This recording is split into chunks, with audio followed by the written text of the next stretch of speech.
ليس البر أن تولوا وجوهكم قبل المشرق والمغرب ولكن البر من آمن بالله واليوم الآخر والملائكة والكتاب والنبيين وآتى المال على حبه ذوي القربى واليتامى والمساكين وابن السبيل والسائلين وفي الرقاب وأقاموا الصلاة وآتوا الزكاة والموفون بعهدهم إذا عاهدوا والصابرين في البأساء والضراء وحين البأس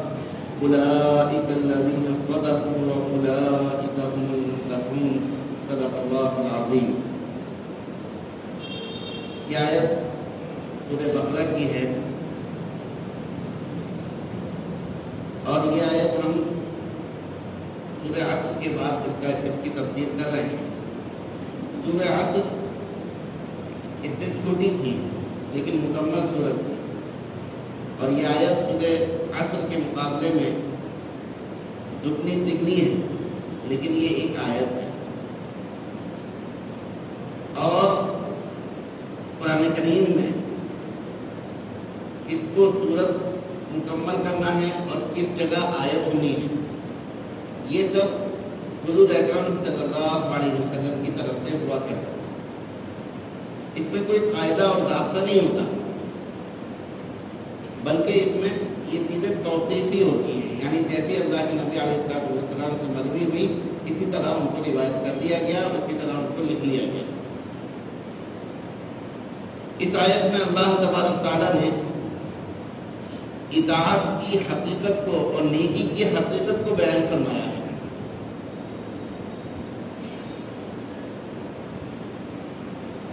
انسان اپنی ذات کے اعتبار سے کچھ اعمال کو نیکی سمجھ لیتا ہے اور پھر اسی کے اوپر جمتا ہے اور اس کے علاوہ کی بعض دفعہ اس کے علاوہ بہت بڑی بڑی چیزوں کی اس کے نزدیک کوئی اہمیت نہیں ہوتی. اسی طرح کا ایک مسئلہ جس وقت قرآن کریم نازل ہو رہا تھا اس وقت تھا اور وہ تھا قبلے کا مسئلہ. یہ آیت سورہ بقرہ کی سورہ بقرہ کی 21ویں رکوع کی ہے اور اس سے 2 رکوع پہلے اللہ تبارک تعالیٰ نے قبلے کے بارے میں 2 رکوع نازل فرمائے. اللہ کے نبی علیہ السلام جب مکہ میں تھے تو عموماً اللہ کے نبی علیہ السلام اس طریقے سے نماز پڑھا کرتے تھے کہ اللہ کے نبی کا رخ کعبے کی طرف بھی ہوتا تھا اور بیت المقدس کی طرف بھی ہوتا تھا. یعنی جو جانب رکن یمانی اور حجر اسود کے درمیان کی تھی اس کے درمیان میں کھڑے ہو کر اللہ کے نبی علیہ السلام کعبے کی طرف کرا کرتے تھے جس کی وجہ سے کعبہ بھی آپ کے سامنے ہوتا تھا اور بیت المقدس بھی آپ کے سامنے ہوتا تھا. اور دونوں کی تاریخ ہے اسلام میں اور دونوں مستقل قبلہ رہے ہیں. لیکن جب اللہ کے نبی علیہ السلام نے ہجرت کی مدینہ منورہ کی تو اس وقت یہ رعایت نہیں ہو سکتی تھی کیونکہ مدینہ کے جنوب میں تو مکہ مکرمہ تھا اور شمال میں بیت المقدس تھا. اس لیے دونوں کو ایک جانب کر نہیں سکتے تھے. تو اللہ کے نبی علیہ السلام نے یہودیوں کی مناسبت کی وجہ سے مدینہ جا کر بیت المقدس کی طرف رخ کر کے نماز پڑھنا شروع کر دیا. بیت المقدس پہلے سے قبلہ تھا, یہودیوں کا قبلہ تھا, اور اللہ کے نبی علیہ السلام نے کوئی قرآن پاک کی آیت تو نازل نہیں ہوئی, لیکن اللہ کے نبی علیہ السلام کا کوئی عمل رہنمائی کے بغیر ہوتا نہیں تھا. تو اس لیے اللہ کے نبی علیہ السلام نے اپنے وجدان سے یا کئی لوگوں کو مانوس کرنے کے لیے لوگ یہودیوں کے تعریف قلب کے لیے اللہ کے نبی نے بیت المقدس کی طرف نماز پڑھنا شروع کر دیا. اچھا, جو لوگ مکہ مکرمہ سے آئے تھے ان لوگوں کے لیے ہجرت بہت بڑا حکم تھا, اس کا پورا اپنے گھر بار کو چھوڑنا اور اس کو بھلا پانا بہت مشکل عمل ہو رہا تھا. اور بلکہ روایت میں یہ بھی آتا ہے کہ جس وقت اللہ کے نبی علیہ السلام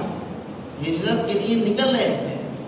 اس وقت اللہ کے نبی علیہ السلام کعبے سے لپٹے تھے اور لپٹ کر روئے تھے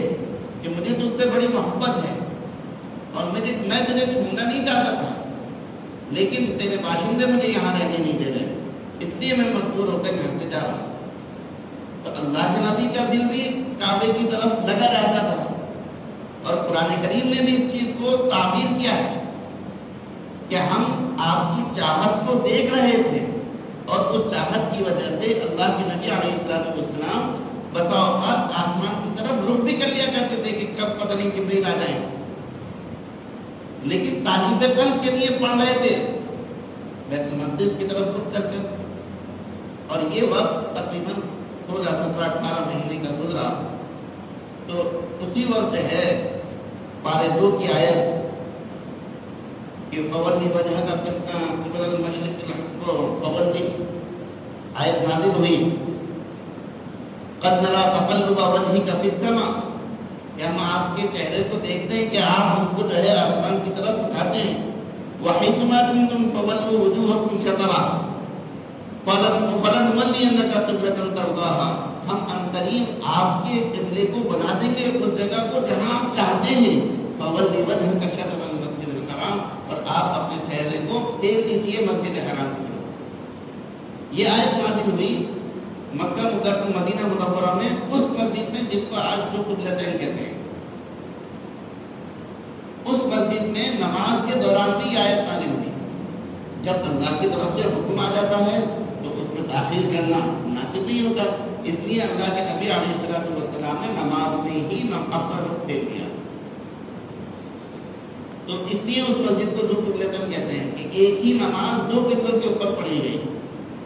شروع کی گئی بیت المقدس کی طرف رخ کر کے اور سلام پھیرا گیا قبلے کی طرف، کعبے کی طرف رخ کر کے. تو اللہ کے نبی علیہ السلام کے دل کے اندر یہ تڑپ تھی. اور بہرحال بہت سارے مسلمانوں نے اس پر واویلا بھی مچایا. جو نئے نئے مسلمان ہوئے تھے، جو یہود تھے، انہوں نے کہ یہ مسلمان ان کا کوئی مذہب ہی نہیں ہے، کبھی کدھر کی طرف رخ کر لیتے ہیں، کبھی کدھر کی طرف رخ کر لیتے ہیں. تو ان رکوع کے 2 رکوع پہلے بھی اللہ تبارک تعالیٰ نے یہ مفہوم نازل کیا تھا کہ اللہ ہی کے لیے مشرق ہے اور اللہ ہی کے لیے مغرب ہے. نہ مشرق کی طرف کی کوئی حیثیت، نہ مغرب کی طرف کسی چیز کی کوئی حیثیت ہے اللہ کے حکم کی کہ ثواب اس طرف رک کر کے نماز پڑھنے میں ملے گا جس طرف اللہ نے حکم کر دیا. مشرق کی طرف کہہ دیا تو مشرق کی طرف رک کر کے نماز پڑھنے میں ثواب ملے گا، مغرب کی طرف کہہ دیا تو مغرب کی طرف رک کرنے پر ثواب ملے گا. اصل چیز ہے اللہ کے حکم کی اطاعت. یہ مضمون اللہ تبارک تعالیٰ نے جس رکوعوں میں قبلے کی بحث کی گئی ہے، قبلے کے سلسلے میں آیتیں نازل کی گئی ہیں، 2 رکوع پہلے بھی نازل کیا ماحول بنانے کے لیے، تاکہ جو سمجھدار مسلمان ہیں، جو ایمان والے ہیں، ان کے دل کے اندر یہ بات بیٹھ جائے کہ اللہ ہی کے لیے مشرق ہے، کوئی صنف کی کسی صنف کی کوئی حیثیت نہیں ہے. پھر 2 رکوع پورے مکمل طور پر اس مضمون کے نازل ہوئے. پھر ان 2 رکوع کے بعد پھر اللہ تبارک تعالیٰ دوبارہ سے کہہ رہے ہیں لَيْسَ الْبِرَّ أَن تُوَلُّوا وُجُوهَكُمْ قِبَلَ الْمَشْرِقِ وَالْمَغْرِبِ، کہ کوئی نیکی نہیں ہے کہ تم اپنے چہرے کو مشرق کی طرف کر لو یا مغرب کی طرف. مطلب نیکی کس میں ہے؟ اللہ کے حکم کی اطاعت میں. کہ 9 ذی الحجہ کو وقوف عرفہ کا حکم ہے. 9 ذی الحجہ کو وقوف عرفہ کا دن ہے، تو وقوف عرفہ کا حکم ہے. ایک چٹیل میدان جہاں نہ سرزب اور شادابی، نہ کہاں اٹھ سکتی، نہ پیڑ ہو سکتا، اس جگہ ٹھہرنے کا حکم ہے. آپ 364 دن وہاں پر ٹھہرے رہیں گے، کوئی ثواب نہیں. لیکن 9 ذی الحجہ کی زبان سے لے کر غروب تک جو شخص وہاں رکے گا اس کا حج ہوگا، اور جو شخص وہاں نہیں رکے گا اس کا حج نہیں ہوگا. یہ انسان کے دل کے اندر یہ بات بٹھانے کے لیے ہے کہ اصل چیز نہ عمارت ہے، نہ میدان ہے، نہ سمت ہے، نہ جہت ہے، اصل چیز اللہ کا حکم ہے، اصل چیز اللہ کا حکم ہے کہ لیس البر ان تولوا وجوہکم قبل المشرق والمغرب، کہ نیکی صرف یہی نہیں ہے، اس کا ترجمہ اس طرح سے بھی کر سکتے ہیں، نیکی صرف یہی نہیں ہے کہ آپ اپنے چہرے کو مشرق کی طرف کر لیں یا مغرب کی طرف کر لیں، کیونکہ بہت سارے مسلمان اس زمانے میں بھی ایسے تھے کہ وہ صرف اسی بات پہ ضد پڑے ہوئے تھے کہ ہم تو اپنا چہرہ قبلے کی طرف، کعبے کی طرف کریں گے، کچھ لوگ کہتے تھے ہم تو اپنا چہرہ بیت المقدس کی طرف کریں گے، کہ ان چھوٹی چھوٹی چیزوں کو جس کی اللہ کے نزدیک کوئی اہمیت نہیں تھی اس پر تو اپنی ساری جان صرف کرتے تھے، اور اس کے علاوہ بہت بڑے بڑے گناہوں میں مبتلا تھے، اس کی طرف کوئی توجہ نہیں تھی۔ جیسے آج انسان کوئی چھوٹی سی ایک عمل اس کے ذہن میں بیٹھا ہے کہ یہ نیکی ہے، مثلا نماز، اس کو عادت پڑی ہے نماز پڑھنے کی، نماز پڑھنا نیکی ہے، نماز پڑھنا مذہب ہے، نماز پڑھنا اسلام ہے، یہ کام تو کر رہا ہے، اس کے علاوہ باہر جا کر وہ سود کا کاروبار کر رہا ہے، ناجائز کاروبار کر رہا ہے، اس کی طرف اس کی توجہ نہیں ہے۔ کہ ہر ایک انسان، لکھا ہے مفسرین نے کہ ہر ایک انسان اپنے دل کو مطمئن کرنے کے لیے کسی چیز کو نیکی کے لیے موقوف کرتا ہے کہ یہی نیکی ہے، اور پھر مثال دی ایک مفسر نے بڑی اچھی ایک مثال دی کہ ایک شخص ڈاکہ ڈالتا ہے، چوریاں کرتا ہے، اور اپنے دل کو مطمئن کرتا ہے کہ میں ہر ایک کے گھر میں ڈاکہ نہیں ڈالتا، جو لوگوں کو ظلم کر کے جنہوں نے مال جمع کر رکھا ہے، جنہوں نے لوگوں کا حق دبا کر مال جمع کر رکھا ہے، میں ان کے مال کو چھین کر غریبوں کو دیتا ہوں۔ یعنی وہ اپنے دل کو مطمئن کرنے کی کوشش کرتا ہے کہ ہر ایک انسان کا دل جو ہے اس کو جگاتا ہے، ہر ایک انسان کا دل اس کو جگاتا ہے کہ نیکی کی طرف آؤ اور اسلام کی طرف آؤ، فطرت کی طرف آؤ۔ یہ فطری اعمال ہیں، جو اسلام کی اعمال ہیں وہ فطری اعمال ہیں۔ یا ہمارے ذہن کے اندر یہ بات بیٹھی تھی ہے کہ نماز، مسجد میں آ کر نماز پڑھنا نیکی ہے، یقیناً نیکی ہے، لیکن اس کے علاوہ ہمارے دل کے اندر یہ بات نہیں بیٹھی تھی کہ داڑھی رکھنا بھی نیکی ہے، اسلام میں اچھے معاملات رکھنا بھی نیکی ہے، اچھے اخلاق کا مظاہرہ کرنا بھی نیکی ہے، اور جو ہے اچھے کاروبار کا کرنا بھی نیکی ہے۔ یہ بات ہمارے اندر نہیں بیٹھی تھی، اس لیے ہم اس کی طرف متوجہ نہیں ہو رہے، لیکن جو عمل کر رہے ہیں اس کے اوپر ساری دعوت ہے اور سارا زور اسی کے اوپر ہے۔ تو یہ چیز کہ نیکی یہی نہیں ہے کہ تم اپنے چہرے کو مشرق کی طرف کر لو یا مغرب کی طرف کر لو، ہے نیکی جب اللہ کا حکم ہوگا مشرق کی طرف کرنے کا تو مشرق کی طرف کرنے کا میں نیکی ملے گی، جب مغرب کی طرف رخ کرنے کا حکم ہوگا تو مغرب کی طرف رخ کرنے میں نیکی کا ثواب ملے گا۔ وَلَكِنَّ الْبِرَّ مَنْ آمَنَ بِاللَّهِ وَالْيَوْمِ الْآخِرِ وَالْمَلَائِكَةِ وَالْكِتَابِ وَالنَّبِيِّينَ، لیکن نیکی یہ ہے کہ ایمان والا اللہ کے اوپر ایمان لے کر آئے، نیکی یہ ہے کہ آدمی اللہ کے اوپر ایمان لے کر آئے۔ پچھلے ہم نے پچھلی صورت میں جو ہم نے مضمون بیان کیا تھا اس میں لوازمات نجات بیان کیے تھے، اس میں 4 لوازمات نجات بیان کیے تھے، الا الذین آمنوا وعملوا الصالحات وتواصوا بالحق وتواصوا بالصبر۔ اس وقت ہم نے مطلقاً ایمان کو بیان کیا تھا، مطلقاً ایمان کو بیان کیا تھا، ایمان کی تفصیل اور جزئیات کو بھی بیان کیا تھا۔ یہاں پر ایمان کو تفصیل کے ساتھ بیان کر رہا ہے کہ آمینو سے کون سا ایمان مراد ہے، کہ صرف اللہ کی ذات پر ایمان لانا اور کسی چیز پر ایمان لانا مقصود نہیں ہے، نہیں، اللہ کے اوپر ایمان لانا، قیامت کے دن کے اوپر ایمان لانا، فرشتوں پر ایمان لانا، اللہ کی کتاب نازل کردہ کتاب کے اوپر ایمان لانا، اور اللہ کے بھیجے ہوئے ملائکہ انبیاء علیہ السلام کے اوپر ایمان لانا، یہ سب ایمان میں داخل ہے۔ اور پھر ہر ایک کی اللہ کے مفسرین نے تفسیر بیان کی کہ من آمن باللہ کا مطلب کیا ہے، کہ اللہ کی وحدانیت کو ماننا، اللہ کو ماننا اور اس کی وحدانیت کے ساتھ، اس کی قدرت کے ساتھ، اس کی عظمت کے ساتھ،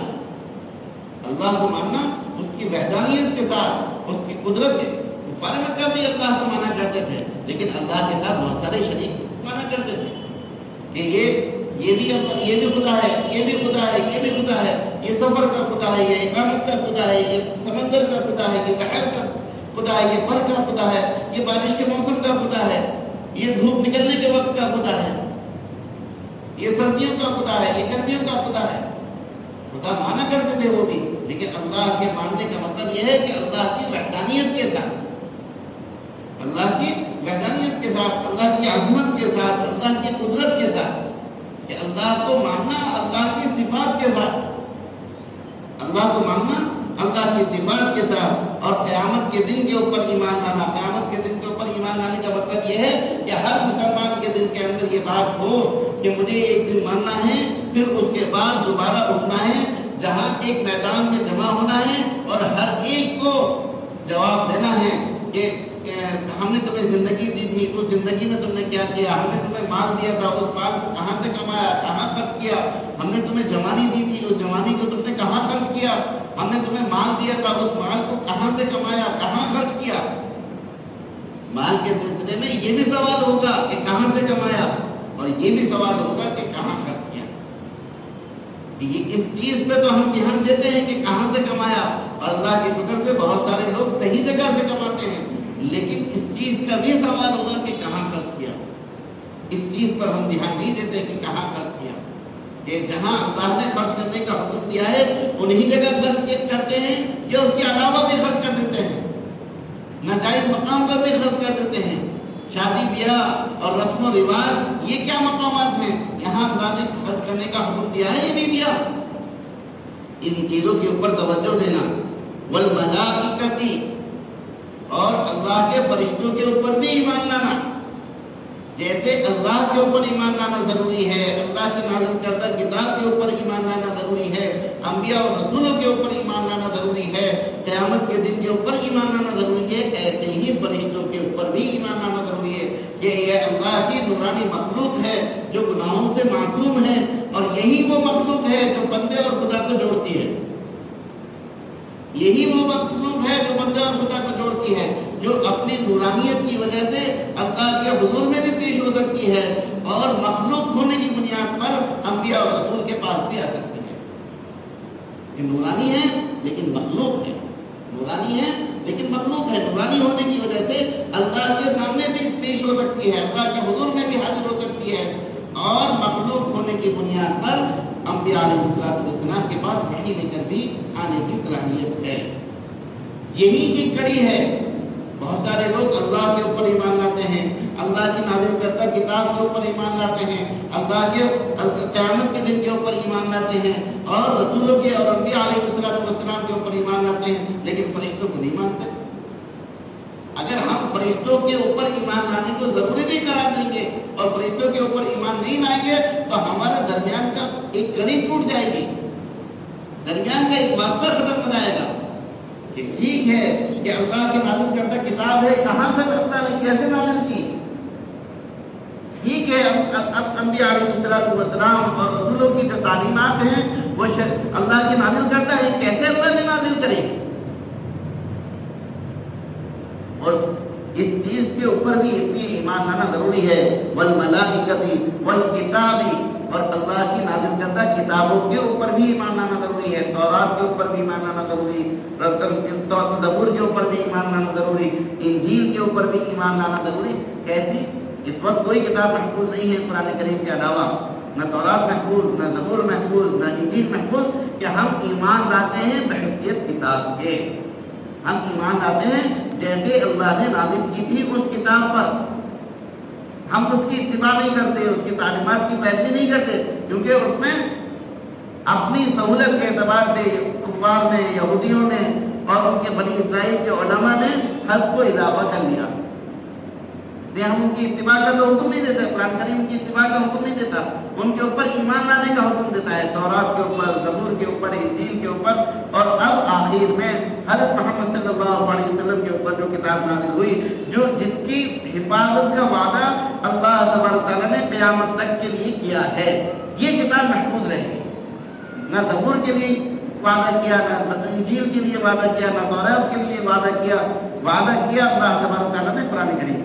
تو قرآن کریم کے اوپر ایمان لانا، قرآن کریم کے اوپر ایمان لانے کا مطلب یہ ہے کہ جو چیزیں قرآن کریم نے کرنے کے لیے کہی ہیں ان کاموں کو کرنا، اور جن چیزوں سے قرآن کریم نے روکا ہے ان چیزوں سے روکنا. یہ قرآن کریم پہ ایمان لانا ہے کہ حلال کردہ چیزوں کو اپنانا اور حرام کردہ چیزوں سے روکنا. والنبیین، اور اللہ کے برگزیدہ بندوں کے اوپر ایمان لانا، جیسے حضرت محمد صلی اللہ علیہ وسلم اللہ کے برگزیدہ بندے اور اس کے